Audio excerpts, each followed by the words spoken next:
تاکہ پورے پاکستان میں پلسیز ہو گئی، آئل سیڈ کراپس ہو گئی، ان کی فارمر ان کو اڈاپٹ کرے اور پھر یہ تاکہ پاکستان امپورٹ نہ کرے۔ اس میں ساحر صاحب ایک بات جو ہے کہ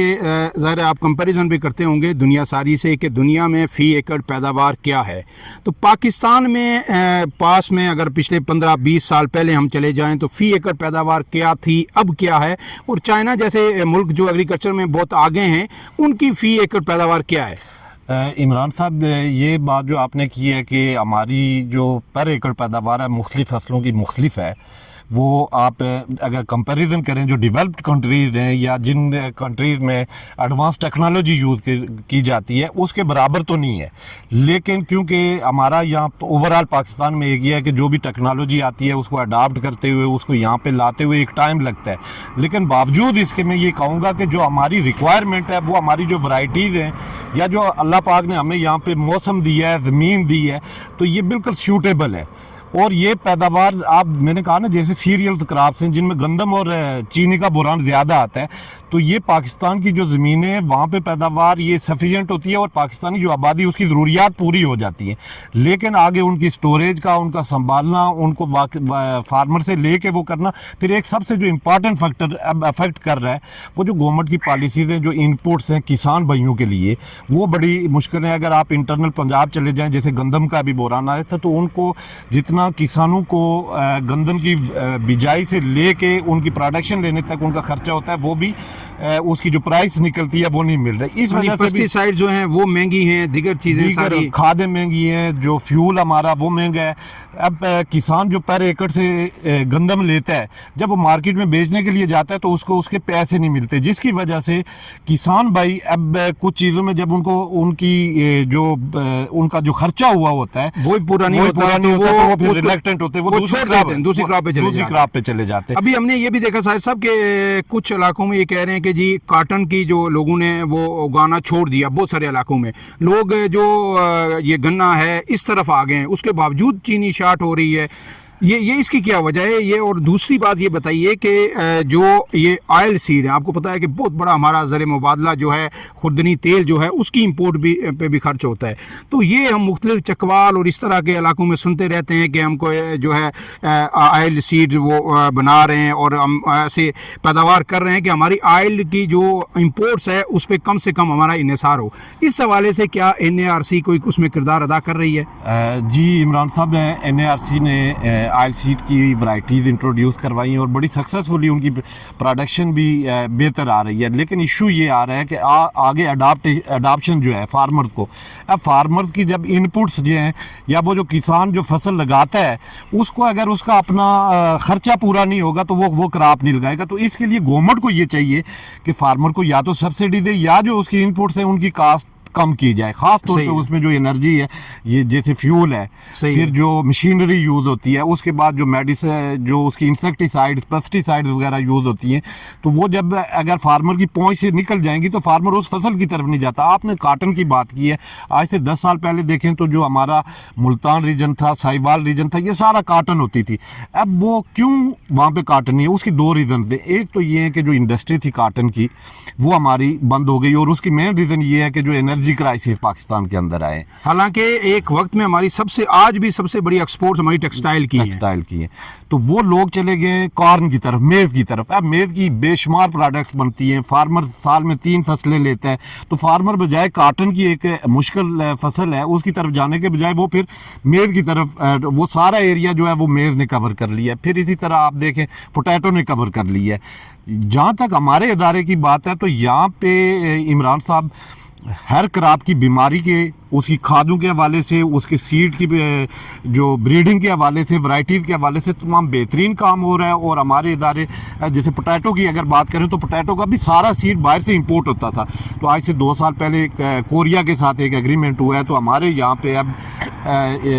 پچھلے 2 سال سے جو سیڈ باہر سے امپورٹ ہوتا ہے اس کا 30% یہاں پہ ایروپونک کے ذریعے ڈیزیز فری سیڈ اب یہاں پہ ہم اس میں پیدا کر ایک رہے اور ہیں. چیز جو ساحر صاحب مجھے جو میرے علم میں ہے کہ جب آپ کوئی بھی ورائٹی آپ وہ ریسرچ کر کے اس کو بنا لیتے ہیں تو اس کی جو اپروول ہے وہ بڑا ایک مشکل کام ہے، اور اس میں کئی دندے انوالو ہیں کہ آپ کا جو اپنا سیڈ ہے جو سستا بھی ہے، جو یہ کلائمیٹائز بھی ہے آپ کی اس زمین کے ساتھ، اس کو اپروول نہیں ملتی، لیکن باہر سے سیڈ امپورٹ کیے جاتے ہیں. اس کی پیچھے کیا وجہ ہے؟ سر اس کے پیچھے مین ریزن یہ ہے کہ گورنمنٹ جو ہماری خاص طور پہ مین جو پاکستان کی یہ فوڈ کرافٹ ہماری وہ ہوتی ہیں پنجاب میں یا کچھ ایریا سندھ کا ہے، تو جو کمپنیز رجسٹرڈ ہیں ان کی چیک اینڈ بیلنس نہیں ہے کہ وہ آیا کوئی انڈیا سے سیڈ لا رہا ہے. ہمارے پیچھے آپ رائس کی فصل دیکھ رہے ہیں، آپ نے بھی سنا ہوگا کہ رائس پاکستانی باسمتی رائس دنیا میں مشہور ہے اور وہ تھا. لیکن اب یہ ہو گیا ہے کہ کیونکہ لوگ جو ہیں اپنے ڈائریکٹلی کچھ کمپنیز رجسٹرڈ کروا لیتے ہیں، ان کا چیک اینڈ بیلنس نہیں ہوتا اور وہ سیڈ لے کے چلے جاتے ہیں فارمر کے پاس. کمپنیز وہ جا کے فارمر کو کہتے ہیں جی کہ آپ جہاں سے 50 من فی ایکڑ پیداوار لے رہیں گے یہ ہم سیڈ دیں گے، یہ آپ کو 100 من دے گا فی ایکڑ. تو فارمر بھی ایک ہماری طرح کا انسان ہے، وہ سوچتا ہے یار مجھے 50 من ملنا تھا تو اب 100 من ملے گا، تو وہ ان کی باتوں میں آ جاتے ہیں. اس میں گورنمنٹ کو چاہیے کہ جو سیڈ کمپنیز رجسٹرڈ ہیں ان کو چیک اینڈ بیلنس وہی سیڈ جا سکے جو سرٹیفائڈ سیڈ ہے فیلڈ میں. اس کے بہت سارے ایشوز آتے ہیں، بیماریاں وہ ساتھ لے کے آتے ہیں، ایسے باہر سے کچھ آتا ہے، پھر فارمر کو وہ پروڈکشن نہیں ملتی اور فارمر کا بھی نقصان ہوتا ہے، اور پھر اوور آل جو پاکستانی ہماری قوم ہے اس کا بھی نقصان ہوتا ہے. تو اس میں گورنمنٹ کو یہ کچھ پالیسیز اتنی سخت کرنی پڑیں گی، جب تک وہ رجسٹرڈ سیڈ نہ ہو فارمر کو بھی نہیں لگانا چاہیے. لیکن کسان کو مختلف کمپنیز جو ہیں وہ ڈائریکٹلی سیڈ باہر سے امپورٹ کرتی ہیں اور پھر وہ فارمر تک پہنچا دیتی ہیں. تو یہ چیک اینڈ بیلنس نہیں ہے. اس میں ساحر صاحب یہ جو پورا یہ ایریا ہے اس وقت NARC کا، جہاں پہ مختلف قسم کے پروجیکٹس آپ کے چل رہے ہیں، اس میں آپ کی کوئی بریڈنگ بھی ہے، اینیملز کی بریڈنگ بھی ہے، دیگر آپ یہ سیڈز بھی لگا رہے ہیں. میرے پیچھے آپ دیکھ سکتے ہیں کہ یہ چاول کی فصل ہے، یہ ٹرائل یعنی لگے ہوئے ہیں. آپ مختلف تجربات کرتے ہیں جو سیڈ پہ، وہ سامنے اگر دیکھ سکیں تو سامنے جو ہے وہ مکئی کی ورائٹی ہے، ڈفرینٹ ورائٹیز یہاں پہ آپ لگا رہے ہیں. لیکن یہ ٹوٹل یہ پورا ایریا جو اس وقت آپ کے پاس ہے جہاں پہ آپ ٹرائل لگا رہے ہیں، یہ کتنا ہے ایریا؟ یہ جو NARC کے پاس ایریا ہے سر یہ 1600 ایکڑ رقبے پہ ہے. 1600 ایکڑ رقبے پہ ہے. ہمارا کچھ ایریا جو کراپس کا ہے، جیسے یہ سیریل کراپس کے ہیں، پھر ہماری آئل سیڈ کراپس ہیں، ہارٹیکلچر کراپس ہیں، پھر ہماری بریڈنگ کا ایریا ہے، پھر نیچے چلے جائیں تو اینیمل سائنسز کا. تو اس سارے ایریا میں ہماری ریسرچ ٹرائل لگتے ہیں مختلف پروجیکٹس کے تھرو. ان میں ورائٹیز کے ٹرائل بھی ہوتے ہیں، ان میں ان کی جو کراپ پروڈکشن انکریز کرنے کے لیے بھی، فرٹیلائزرز کے لیے بھی ڈفرینٹ ٹرائلز لگے ہوتے ہیں. وہ جو ڈیٹا آتا ہے تو اس کے بعد پھر وہ ورائٹیز ہم اس میں سے لائنیں سلیکٹ کر کے پھر ان کی بریڈنگ کے حوالے سے آگے پروسیس کیا جاتا ہے اور پھر سیڈ کو. اور اس میں ابھی آپ نے ایگریکلچر میں ایک آپ اس کو کہیں کہ ایک بڑا قدم حکومت کی جانب سے اٹھایا گیا ہے، SIFC جو بنی ہے اور جو گرین پاکستان انیشیٹو ہے، اس کے تحت جو ہے پنجاب کے مختلف علاقوں میں جو ہے زمینیں ایکوائر کی جا رہی ہیں، اور وہاں پہ ایگریکلچر کو بڑھانے کے لیے، پاکستان کی فوڈ سیکورٹی کو انشور کرنے کے لیے مختلف پروجیکٹ شروع کیے گئے ہیں. کیا جو SIFC ہے یا گرین پاکستان انیشیٹو کے تحت ہیں، یہ جو NARC ہے اس کے اندر بھی کوئی پروجیکٹ اس وقت شروع ہے یا کام کر رئے ہیں؟ سر NARC کے اندر تو وہ کام آپ نہیں کی کر رہے. کولیبریشن سے کوئی کولیبریشن ہے ان کے ساتھ، کیونکہ ڈیفینیٹلی PRC جو یہ SFIC کا پروگرام ہے یہ ہمارے سائنٹسٹ کی کولیبریشن کے ذریعے ہو رہا ہے، کیونکہ جو ٹیکنیکل مین پاور ہے وہ ہمارے پاس ہے، جتنے ریسرچ ہے تو وہ مل کے کام کر رہے ہیں. اور ہمیں امید ہے کہ اس پروجیکٹ کے ذریعے گرین انیشیٹو کا جو یہ چل رہا ہے تو پاکستان کی ایگریکلچر میں ایک مائل سٹون کے طور پہ یہ. آخری سوال ساحر صاحب آپ سے کہ یہاں پہ جہاں دیگر چیزوں کی امپورٹ ہوتی ہے وہاں پاکستان میں ہر بندہ چائے کا بہت شوقین ہے. کوئی ایسا بندہ نہیں ہے جو دن میں 4 سے 5 کپ جو ہے چائے نہ پیتا ہو. اگر بہت کم کوئی پیتا ہے تو میرے خیال میں 2 سے 3 کپ وہ ضرور پیتا ہے. پاکستان چائے بڑی حد تک جو ہے امپورٹ کرتا ہے، لیکن آپ نے کچھ پہلے ماضی میں اس پہ کام بھی کیا ایز اے سائنٹسٹ، مختلف پروجیکٹس بھی آپ نے شروع کیے. تو ہمارے یہ آزاد کشمیر یا پاکستان کے اندر کون سے ایریاز ہیں جو سوٹیبل ہیں چائے کی کاشت کے لیے؟ اور ایک آپ نے آزاد کشمیر میں ایک پروجیکٹ جو ہے میرے خیال میں سن 2000 کے قریب راؤنڈ اباؤٹ کہیں شروع کیا تھا، اس پروجیکٹ کی ناکامی کی وجہ کیا تھی، وہ کیوں ناکام ہوا، اس کے حوالے سے بتائیے. اور پھر پاکستان میں بتائیے کہ کہاں اس وقت آپ کی جو انٹرنیشنل کوالٹی کی چائے جو ہے وہ پیدا ہو رہی ہے. سر میں نے جب یہ نوکری سٹارٹ کی تھی تو میری پہلی جو اپائنٹمنٹ تھی وہ T research institute Mansehra Shinkiari میں ہوئی تھی. Shinkiari T research institute. اور وہاں پہ ہمارے پاس چائنیز ورائٹی تھی، ان پہ ریسرچ ہوئی. اس کے بعد مختلف پروجیکٹس چلے جن کے تحت ہم نے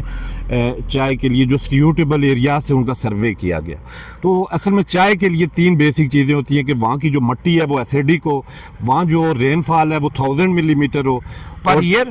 جی, اینولی 1000 ملی میٹر ہو, اور ٹیمپریچر جو ہے اس کے لیے آئیڈیل جو ہے وہ 25 to 35 ڈگری سینٹی گریڈ. یہ 3 بیسک ریزن ہے. اور سب سے مین چیز جو ایسیڈک سائل ہے, اور چائے کی جو آپ کہتے ہیں کہ اس کی جو ایکسٹینشن یا اس کے پھیلنے میں جو سب سے بڑی ریزن تھی وہ یہی سائل کی ایسیڈیٹی تھی, کیونکہ پاکستان کی موسٹلی سائلز جو ہیں یہ الکلائن ہیں, اور یہ پنجاب سارا, سندھ سارا, تو کچھ لمیٹڈ ایریا تھے. تو جب ایک ہم نے اس پروجیکٹ کے تحت ایک گورنمنٹ اور پرائیویٹ کمپنیز کے ذریعے ایک پروجیکٹ ہے, تو ہم نے یہ ایکسپلور کیے تھے کہ KPK کے ایریاز اور AJK کا بہت سا ایریا ہم نے نیلم ویلی سے لے کے فارورڈ کوٹا تک سیمپلنگ کی, ڈیٹا لیا, تو پھر کچھ ایریاز آئیڈینٹیفائی, تقریباً اس وقت ہم نے کوئی 90,000 ایکڑ رقبہ جو چائے کے لیے سیوٹیبل ہے. اب اگلا سوال کہ بہت بڑی کوانٹٹی میں چائے امپورٹ ہوتی ہے. آزاد نہیں, اس سے پہلے یہ بتا دیجیے کہ آزاد کشمیر میں آپ نے پائلٹ پروجیکٹ کہاں پہ کیا جو سکسیسفل نہیں ہوا؟ آزاد کشمیر میں ہم نے ویسے سروے میں تو نیلم ویلی, جہلم ویلی اور یہ جو لسڈنا, حاجی پیر, یہ سارا ایریا ہم نے, چورا گلی عباس پور کے اوپر, یہ سارا عباسپور میں چورا گلی, کیونکہ عباس پور میں جو نیچے جگہ ہے وہ تو الکلائن ہے, جو چورا گلی والا اور لسڈن والا ایریا تھا وہ ایسیڈک تھا. بہت اچھا پروجیکٹ تھا sir. Private companies Khawaja foods, Krishi industries and Jaanu group of industries, یہ انہوں نے 1 ارب روپیہ اس پہ انویسٹ کرنا تھا اور گورنمنٹ نے ان کو فیسیلیٹیٹ کرنا تھا. بٹ میں اگر شارٹلی یہ کہوں تو ہماری بدقسمتی ہے آزاد کشمیر کی کہ وہ ایک ایسا پروجیکٹ تھا کہ پاکستان کے اندر صرف AJK کا اتنا بڑا رقبہ جو تھا چائے کے لیے سیوٹیبل تھا. اگر وہ پروجیکٹ کامیاب ہو جاتا تو یہ آزاد کشمیر کی تقدیر بدل سکتا تھا, کیونکہ اس میں کارخانے لگنے تھے, لیبر انوالو ہونی تھی, اور ایک جو پاکستان امپورٹ کرتا ہے سب سے زیادہ یہ کہہ رہے ہیں کہ آزاد کشمیر میں انڈسٹری کوئی نہیں ہے. بار بار ہم کہتے ہیں ہمارا روزگار ہی جو آزاد کشمیر کے لوگوں کا وہ نوکری ہے صرف, اور وہ بھی سرکاری نوکری ہے, فیکٹری کوئی نہیں. تو جب اتنا بڑا ہے کہ بزنس اپورچونٹی ہمیں مل رہی تھی اور سب پروجیکٹ شروع بھی ہوا تھا, تو مجھے اسپیسیفکلی جو ناظرین بھی جاننا چاہیں گے, خاص کر کے آزاد کشمیر کے جو لوگ ہیں, کہ عباس پور کا وہ پروجیکٹ فیل کیوں ہوا, کس کی کوتاہی تھی, بیسک وجہ کیا تھی؟ اگر 1 2 3 3 وجوہات آپ بتا دیں. سر سب سے مین وجہ تو یہ تھی کہ وہاں پہ یہ 2005 میں MOU سائن ہوا تھا. 5 سے لے کے 8 تک ہم نے وہاں پہ کام کیا. اس دوران 3 گورنمنٹس چینج ہو گئی. جیسے کہ آپ جانتے ہیں کہ آزاد کشمیر میں جب گورنمنٹ چینج ہو تو بیوروکریسی چینج, ساری چیزیں پالیسی چینج ہو جاتی ہے, وہ امپیکٹ. تو 3 سال تو وہ بریفنگ میں چاہتا رہا. پھر جو ایریا جب پریکٹیکلی کام سٹارٹ ہوا تو وہاں پہ جو لوگوں کی انلیگل انکروچمنٹ تھی, فارسٹ ایریا جو ایلوکیٹ کیا گیا تھا. اچھا, آپ نے سرکاری زمین اس کے لیے 90 ایئر کا لیز تھا, فارسٹ کی زمین تھی, یعنی کسی کی پرسنل نہیں تھی. اس کے باوجود یہ ہے کہ کیونکہ وہاں کی جو کمیونٹی تھی, صحیح ہے, اس نے وہ پروجیکٹ کامیاب نہیں, اور گورنمنٹ کے جو ادارے تھے جیسے فارسٹ ڈپارٹمنٹ, AJK, یہ سارے کوآرڈینیشن میں کام کر رہے تھے. صحیح ہے. اور وہ اتنا اچھا عمران صاحب پروجیکٹ تھا کہ اس کی ہم نے انوینٹری بنائی تھی کہ وہاں سے کوئی ایک جنگل کا جو پودا ہے وہ نہیں کاٹ سکتے تھے. وہاں ڈسپنسری گورنمنٹ نے بنا کے دینی تھی, بجلی وہاں پہ فیڈرل گورنمنٹ نے پہنچا کے دی, روڈز وہاں پہ پہنچا کے دی, وہیں پہ کارخانہ لگنا تھا, اور 95% وہ اس MOU کے اندر تھا کہ یہی ہمارے لوکل لوگوں کو امپلائمنٹ ملے گی, 5% باہر سے آ سکتے تھے. لیکن اس کے باوجود جو کمپنیز تھی انہوں نے بڑی کوشش کی. ایک دفعہ ان کا ویئر ہاؤس جلا دیا گیا, پھر باقی چیزیں ویئر ہاؤس جلا دیا گیا وہاں کی کمیونٹی کی اس پہ. تو ڈیفینیٹلی اس کے پیچھے جو ہے کچھ سیاسی لوگوں کی سپورٹ تھی. باقی لوگ کیونکہ ان کے اپنے ووٹرز ہوتے ہیں, ان کی کسی کا پانی اندر تھا, کسی کی بھینسوں نے جانا تھا, کسی نے لکڑی کاٹنی ہوتی ہے. تو یہ چھوٹی چھوٹی چیزوں نے اس پروجیکٹ کا بیڑا غرق کر دیا. مطلب یہ کہ جنگل کے اندر آپ نے بھینسیں بھی چرانی ہیں, مویشی بھی لے کے جانے ہیں, وہاں سے آپ نے لکڑی بھی کاٹ کے لانی ہے, اور اس وجہ سے اتنا بڑا پروجیکٹ, ظاہر ہے کمیونٹی کا دباؤ ہوا ہوگا, ووٹر ہیں, سپورٹر ہیں, سارا پورا علاقہ اس جنگل سے مستفید ہوتا ہوگا. تو پھر سیاسی لوگوں نے بھی کہا ہوگا چلیں جلائیں, اس طرح نہیں یہ بات ہے. تو انہوں نے وہ ویئر ہاؤس بھی جلا لیا, ان کمپنیز کا مشینری بھی ان کی جلا دی, اور اس کے بعد وہ پروجیکٹ یہ ختم ہو گیا. وہ کمپنیز جو تھی اصل میں ان کا ایگریمنٹ تھا گورنمنٹ کے ساتھ, فیڈرل گورنمنٹ کے ساتھ, کہ ہم نے یہاں 1 ارب 3 ارب روپیہ انویسٹ کرنا تھا انہوں نے, اور گورنمنٹ نے ان کو فیسیلیٹیٹ کرنا تھا, اور AJK گورنمنٹ نے سپورٹ دینی تھی. سیکورٹی سرمایہ دار تو سب سے پہلے سیکورٹی بھی انہوں نے بھی خود وہ کی ہوئی تھی, خود ہائر کی ہوئی تھی. وہیں کے 40-50 لوگ انہوں نے ہائر بھی کیے ہوئے, امپلائمنٹ بھی دی ہوئی تھی. ہم نے پہلے سال 3 لاکھ پودے بھی ان کو پرووائڈ کیے جو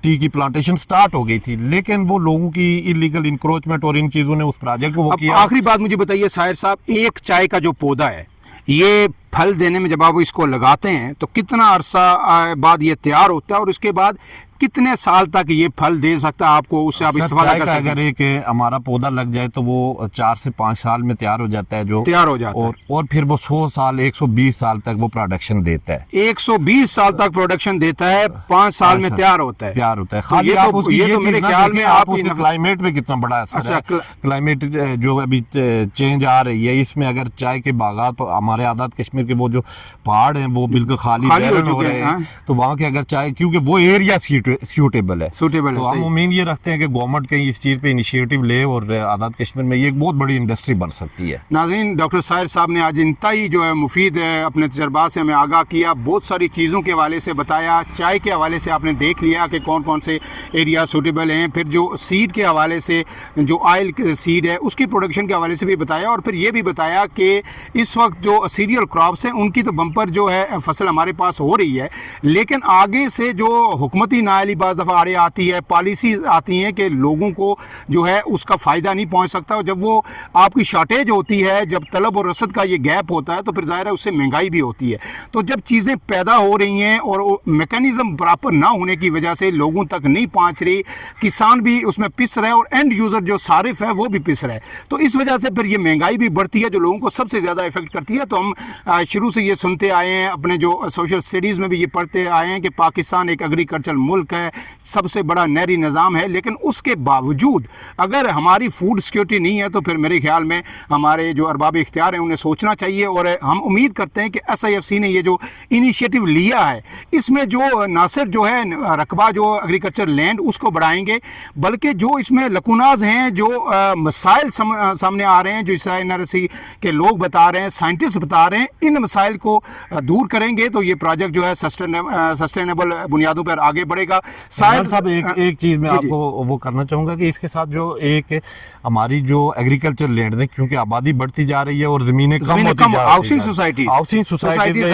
وہ ساری طرف پھیل رہی ہیں، اور ایک وقت ایسے آئے گا کہ ہمیں یہ جو زراعت کے لیے زمین کم پڑ جائے گی، اس سے گورنمنٹ کو جیسے ڈیولپ کنٹریز نے وہ کیا ہوا ہے اس طریقے سے کوئی پالیسی بنانی پڑے گی تاکہ آنے والی نسلیں ہماری، یعنی ایک لمٹ ہونی چاہیے کہ جناب